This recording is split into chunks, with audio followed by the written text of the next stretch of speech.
Episode 4 begins in Morocco at the Manticore Black site, where Mason and Nadia sneak their way in. They take out all the people inside, with Nadia taking the lead in the fighting. They find Carter Spence in a cell, but the twist is that he accuses Mason of being the reason all this is happening. A flashback to Paris, 10 years ago, shows Mason and Nadia chatting after their night together. Mason finds out he's not the only person she's come to Paris with, but he claims to be able to see through her masks now. Nadia says she's bringing a new Tier 1 to the team, Celeste Graham, a woman Nadia claims to trust since she saved her life. At the Citadel headquarters, Mason meets Celeste, who turns out to be none other than Abby. They discuss whether to send Celeste on a case dealing with the Cilia brothers. Anders, apparently, is creating something called an Oz key, which could take over an entire country's infrastructure. And Celeste is to go undercover and stop him.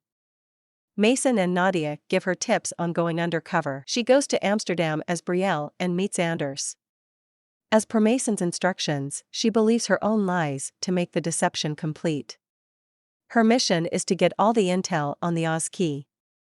Mason keeps checking in every week with her to keep her tethered to reality. In London, Nadia and Mason celebrate together after learning about one of the Cilia brothers' contacts. Then all of a sudden, it's been 3 months that Celeste has been dark with no contact. To top that, Mason found out Celeste's twin brother is a gambler and in a lot of debt. And the Oz key would bring Celeste more than enough money. He doesn't trust her and decides to send in an ops team.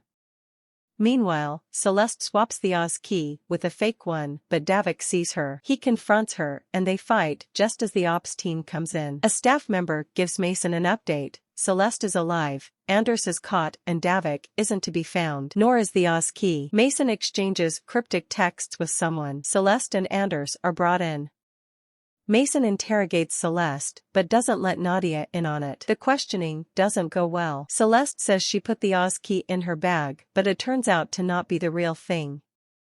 She says she left Davik in the basement, but he wasn't there. Mason threatens her brother's life to find out if she sold the Oz key, but is stopped midway by Nadia.